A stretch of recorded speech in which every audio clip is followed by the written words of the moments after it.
Buenas noches con ustedes. Esto es Psicoanálisis con Contreras y hoy no vamos a hablar de psicoanálisis, vamos a hablar de la psicología social comunitaria y el papel de las ONGs. Para esta ocasión tengo invitado acá a mi amiga y colega, la licenciada Oriana Pinto, y es psicóloga social comunitaria, experta en proyectos sociales.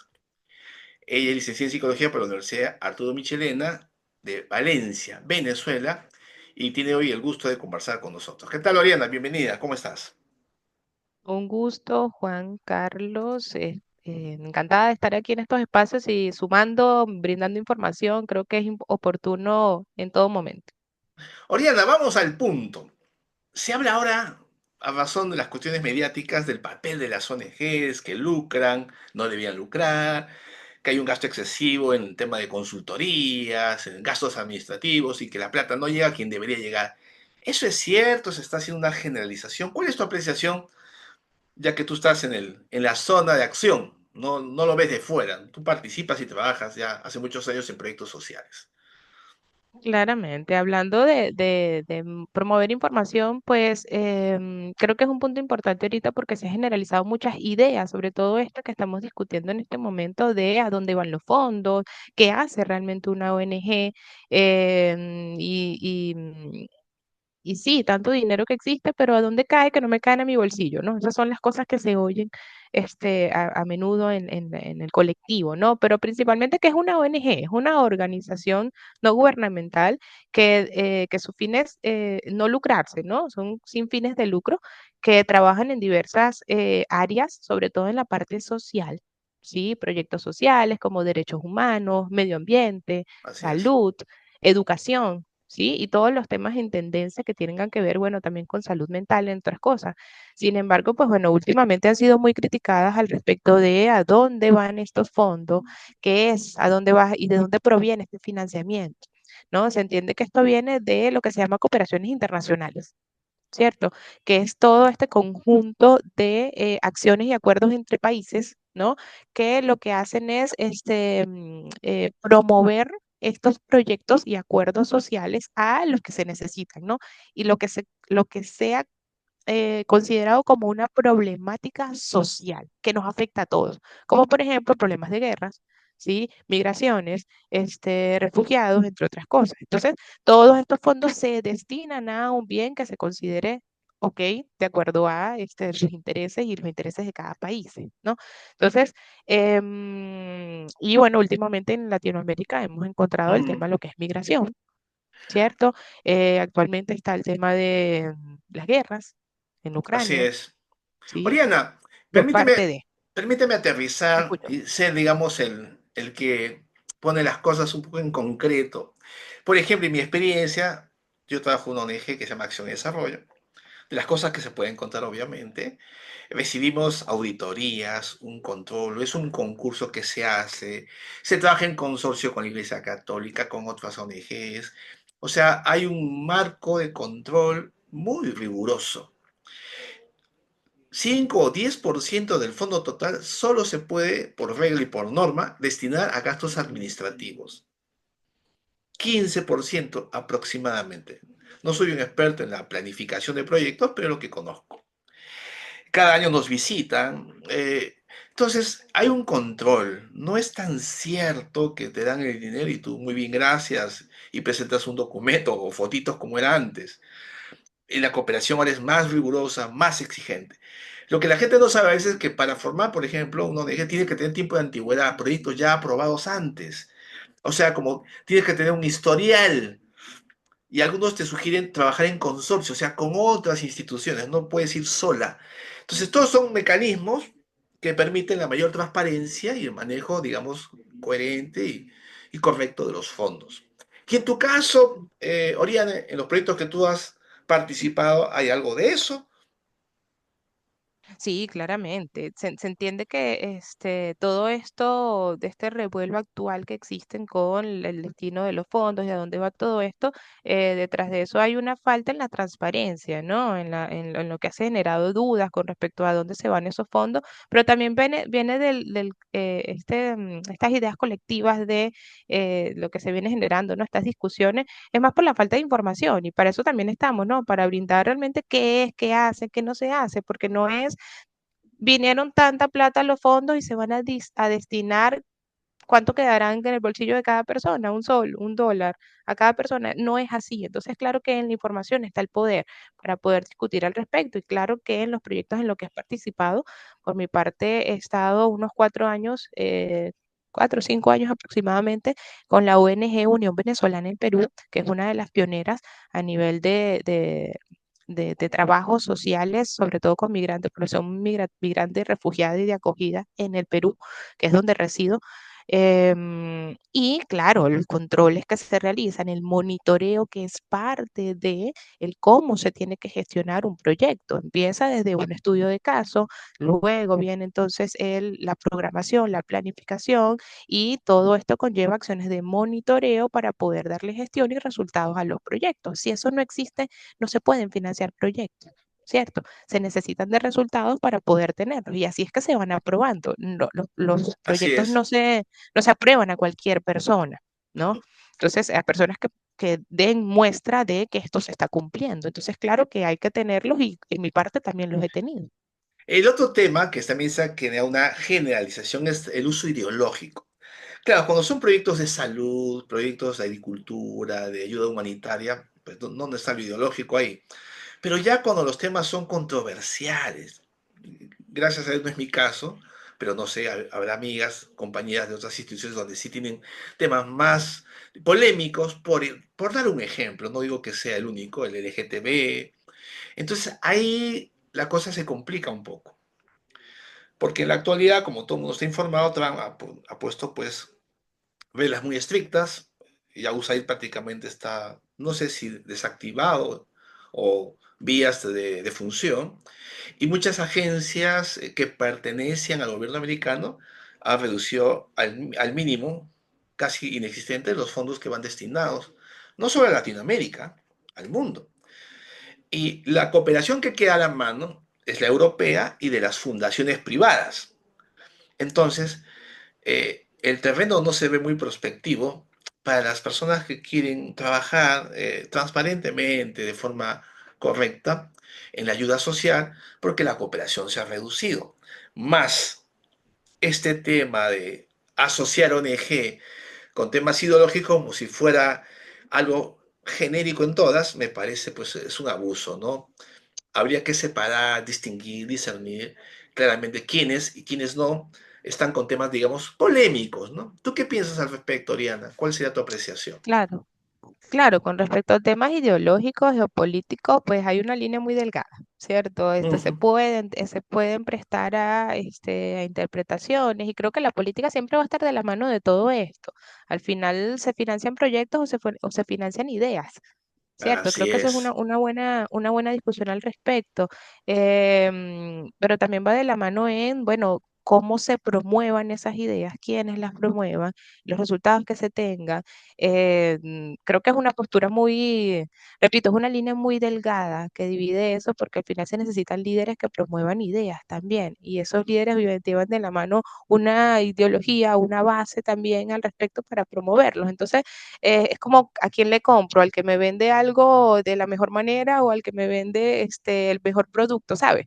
Son cosas que se tienen que poner de la mano a partir de ahora y bueno, creo que siempre ha estado sobre la mesa, ¿no? Y por mi parte, a partir de ahora siento que promover más el monitoreo, la gestión y obviamente enfocar las energías a donde realmente se necesiten. Claro que ahorita se necesitan este tema, enfocarse en temas de migración, claro, sigue siendo un problema. Se necesita enfocarse en temas de salud, claro, porque sigue siendo un problema. Y obviamente en temas de la promoción con el tema de LGBTIQ+, claramente, ¿por qué? Porque tienen que enfocarse también energías en ellos. Entonces, creo que va de la mano el juego allí de cómo se están Mm. llevando los proyectos y cómo a partir de ahora deben llevarse. Ahora, fíjate, yo he sido un profesor por muchos años y espero no sonar machista, pero digamos, para hacer un ejemplo más neutro, digamos, el chico feo de la fiesta, para no poner a las mujeres por educación y por decoro, siempre ha sido el tema de psicología comunitaria y social. En muchas facultades, no puedo mencionar universidades, prácticamente ese curso lo han sacado. ¿Te imaginas? La pregunta es, ¿qué es lo que sucede? ¿Por qué esa área, que es una especialización en psicología, social comunitaria, no es tan atractiva. Y la paradoja es interesante. No puedo mencionar la otra universidad X. Un profesor muy distinguido me decía, Juan Carlos, no entiendo un poco, explícame. Prácticamente para la especialidad de psicología comunitaria hay dos, tres estudiantes. Para psicología organizacional en empresas hay 40, 50, no cabe. Pero si tú preguntas en la Universidad X, todos están participando en voluntariados, en acciones no lucrativas, en movimientos de iglesia que tienen ayuda social y no es uno. Entonces hay como una contradicción, ¿no? Por un lado participa, pero no lo ven como una profesión lucrativa. Esto pasó hace unos años atrás, o sea, no es muy antiguo este comentario. ¿Y tú qué Ok. piensas al respecto? ¿Eso pasaba en Venezuela, en tu país, cuando tú estabas en la universidad, ahora que estás en el Perú? Cuéntame un poco tu impresión, Oriana. Interesante, interesante esa postura al respecto de cómo está eso aquí en el Perú, ¿no? Pues sí, la niña bonita de la psicología siempre ha sido la organizacional, bueno, la clínica, claramente, ¿no? Pero la niña bonita en la que obviamente Todos quieren tiene esto. una estabilidad económica porque, bueno, el sector privado, claro, que mueve ingresos, ¿no? Creo que en eso estamos de acuerdo. Y la comunitaria, pues creo que detrás de eso no hay una estabilidad a nivel de sostenibilidad de proyectos. Proyectos es un proyecto, tiene un tiempo estimado, ¿cierto? Están delimitados, establecidos, un objetivo se cumple, tiene un tiempo y, bueno, obtienes un beneficio al respecto de ello. Y creo que por allí es donde van más o menos lo que queremos enfocar ahorita, ¿no? La estabilidad de estos proyectos en el tiempo y bueno, y cómo eso influye en los trabajadores sociales. No solo hablamos de psicólogos, hablamos de todos los que Correcto, conllevan la así parte es. de acciones sociales. Los equipos, ¿no? De áreas sociales, trabajadora social, antropólogo, en fin. Oriana, hay otro tema que tú lo mencionaste y no aproveché el lúcido comentario, que es el rol profesional y la politización, que la línea es muy delgada. En una época, lo digo con total modestia, era producto de los años que estaba en una comunidad, 4 años trabajando con jóvenes. Por ahí me llegó la oferta y decía, oye, ¿usted no quiere postular para ser regidor? Señor Contreras, usted siempre está con los jóvenes, moviendo gente, lo veo muy... Dije, pues, en mi ingenuidad de aquella época, dice, bueno, no lo sé, tenía que consultar, pero sentí que había ahí un conflicto de intereses. Pero eso es cuando es de forma directa. Pero ponte a pensar que nosotros, que estamos en el área social, Oriana, de alguna manera comenzamos a involucrarnos en los movimientos, que no son muchos, pero hay. Y cuando se pierde, digamos, el rol profesional y de alguna manera, llevados por la necesidad, por la mimetización con el trabajo o la identificación, como llaman los freudianos, con el deseo del otro, terminamos pues militando, participando ya de forma muy activa y colgando no el mandil del médico, sino el rol del psicólogo social. ¿Tú qué piensas al respecto? ¿Eso te ha pasado? ¿Has percibido ese peligro en tu quehacer profesional? Mira, no, no. Sin embargo, por allí puedo aportar que donde podamos sumar es importante hacerlo. Quien tenga ese llamado, pues bueno, que lo haga, ¿no? Y también importante es la mirada del otro, que nos refuerza o nos reprueba algún comportamiento, ¿no? Si alguien ha visto, mira, creo que tú eres bueno para hacer tal cosa, creo que también es bueno escucharlo, ¿no? Y sobre todo si tenemos buenas intenciones, ¿ya? Y creo que ese es un punto importantísimo, Estoy de acuerdo contigo. porque, y por eso digo, si tenemos ese llamado, o si hay alguna creencia fija y donde podamos sumar, que creo que es lo más importante, y sentimos que podemos aportar, pues bueno, creo que eso tampoco hay que negarlo. ¿Sí? Donde Creo que la nos palabra, atrae eso. Oriana, creo que la palabra clave es ser un poco congruente y ético. O sea, si el cura quiere hacer política, tiene que colgar la sotana y dirigirse a la política, que es legítimo. Pero no puede hacer las dos cosas. Es un poco la conversación con otras personas que he tenido. En el caso de los psicólogos, Sí, también. ahí también concuerdo contigo. Ujú. Si quieres hacer labor política, renuncia al proyecto, a la profesión, en el sentido entre paréntesis, por un tiempo y dedícate a la política. Pero no puedes utilizar la profesión como un medio para hacer política. Entonces, ahí está el problema. No, claramente es una herramienta que has adquirido en el tiempo, pero creo que todo va a tener su tiempo. No he tenido casos cercanos o similares en ahorita que puedo ubicar esto que estás planteando, pero creo que todo va a tener su tiempo y sí, hay presidentes que han sido comediantes, hay presidentes actualmente que no sé, han sido abogados y otra cosa, y simplemente son herramientas que pueden sumar a su proceso de vida en ese momento, ¿no? Y creo que todo dependerá del contexto y del momento en el que se encuentren, ¿no? El momento de vida. Fíjate, y el otro gran tema es, cuando hablamos de psicología social comunitaria, bueno, hay muchas formas, pero hay dos espacios muy clásicos de ayuda, ¿no? La asistencial, en situaciones de emergencia, y la de formación, la de organización, la de programas y proyectos a largo plazo. Le das el pescado y acá le enseñas a pescar para la gente para no hablar en complicado. Alguien dice, ahora las ONGs tienen que girar hacia la responsabilidad social, vincularse con empresas, ver la manera de cómo, y esto no es tan fácil, porque las empresas de alguna manera quieren una cosa más asistencial, porque no demanda mucho presupuesto, porque es casi, casi como, ¿no? Complicado. La pregunta que te quería hacer es la siguiente. Cuando las personas quieren pasar de lo asistencial a lo programático, como llamémoslo así, a los proyectos de mayor, ¿no? Impacto, requiere pues tiempo, presupuesto, una serie de cosas, pero hay una condición que la gente no lo había pensado, que es el compromiso también social. Te cuento la anécdota para ser bien cortito, ¿no? Hace muchos años, yo cuando era profesor, fuimos a las ladrilleras en Nievería, que es una zona en Huachipa, donde los niños trabajan con ladrillos. Esto hace ya, debo decir, 20 años atrás. También. Eso creo que habrá cambiado. Eran unos adoquines inmensos que lo tendían bajo el sol. Trabajo infantil. Y obviamente yo iba con alumnas de otro nivel social y se sintieron impactadas. Y dije, profesor, podemos llevar ropa, cosas para ayudar a los niños, andaban descalzos. Parecían los años 60 en ese lugar, sinceramente. Cosa que no me pareció mal, pero en nuestro rol profesional decimos, pero eso tal vez va a ayudar, pero no va a cambiar la situación. Entonces, Ujú, con una alumna que militaba en un grupo católico muy fuerte, me decía, pero eso es nuestra función, debemos hacer.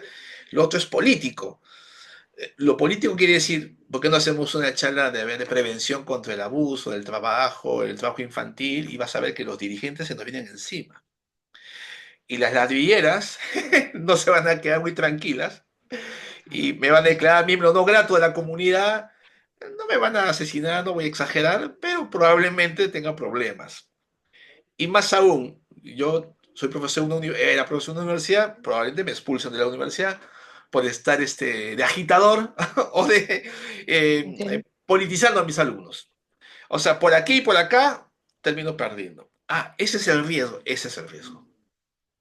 ok. Mira, mira qué complicado, Oriana. No sé cuál es tu apreciación al respecto. Perdón. Fíjate que esto me lleva también a una vez estuve en una charla, sí, eso fue hace pocos años, y había una persona que estuvo asistiendo proyectos te estoy hablando de África, ¿sí? Y es como querer ir a cambiar también que, no sé, una persona, un hombre tenga cuatro mujeres. Sí, en un país no podemos ir a cambiar una ideología porque no es la chamba quizás nuestra, pero podemos ir a trabajar malestares propios que los que se presenten en la Así es. situación, ¿no? Y ella hablaba bien de cómo fue su experiencia en eso y me llegó allí, ¿no? Y por eso también tomo la aporte con respecto a eso. Em, y pues sí, la parte asistencial y la parte de proyectos, pues también es chamba nuestra. Sí, es donde veamos un problema, nosotros también podemos generar aportes para ellos. Y si bien es brindar la asistencia en ese momento, porque se requiere, claro que, pero también hay que pensar un poquito más macro, un poquito más a nivel de proyecto, justamente, a nivel de dar una solución sostenible en el tiempo, que esos no son cambios que se van a dar de una manera de un día para otro, no van a ser un cambio brusco. De hecho, esto me lleva a el concepto bueno, de salud mental. Siento que es algo que los psicólogos actuales hemos trabajado por mucho tiempo en desestigmatizar simplemente la terapia, ¿sabes?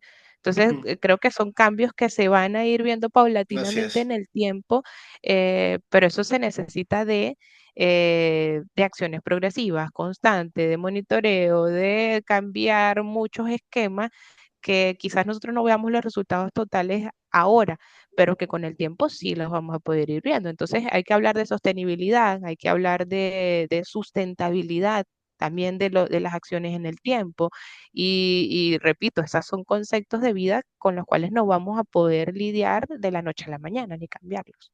Oriana, has tocado un tema también importantísimo, que de alguna manera, digamos, la salud mental tiene que ver desde nuestra práctica social comunitaria con un modelo de intervención comunitaria, no con un modelo clínico.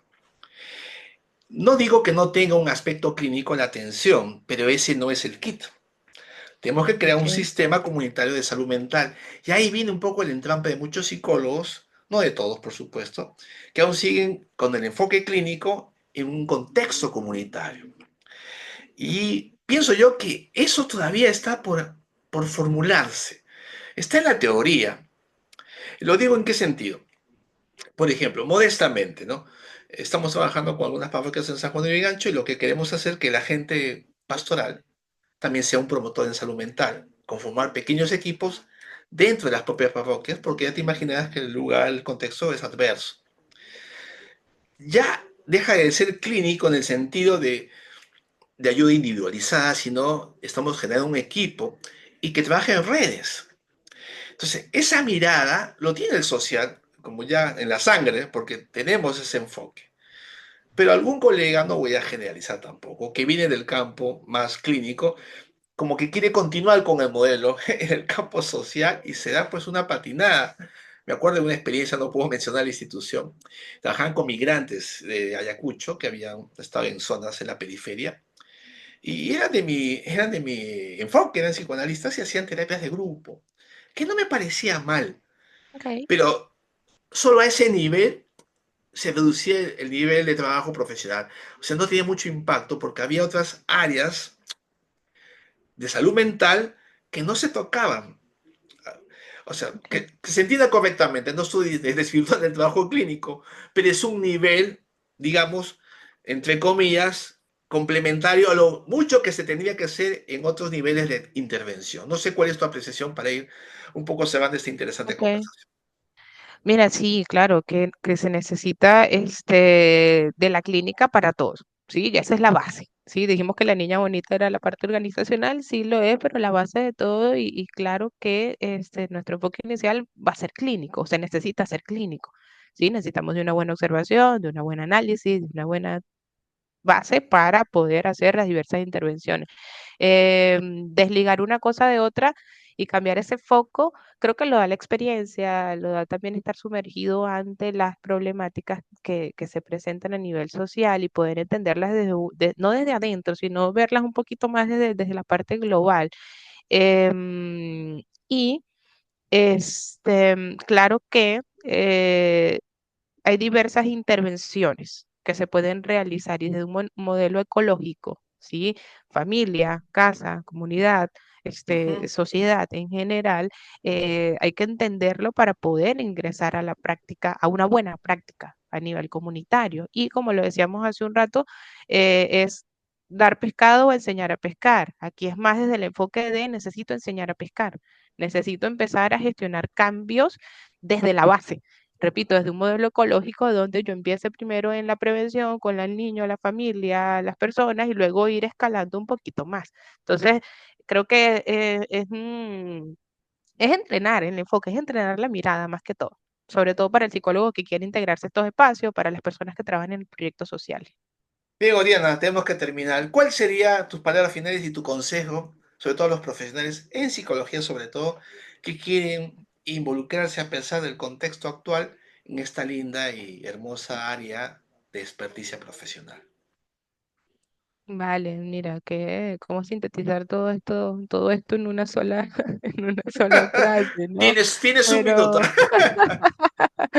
Pero Pero no, básicamente es un saber, repito, uno es cambiar la mirada, dos es hacerlo desde ver el beneficio de nuestra intervención, ¿sí? Y como actores sociales y como psicólogos sociales también saber que la prevención es parte del proceso. Esto requiere mucho desgaste, ¿sí? Desgaste emocional, desgaste físico, porque no te estás enfrentando a una simple problemática de discusión que se puede trabajar de una manera breve. No, aquí estamos trabajando con problemáticas reales, crudas. Entonces, generar ese cuero, como decimos, como se puede decir coloquialmente, ¿no? Cuesta, o hacer callo, no sé, como lo podamos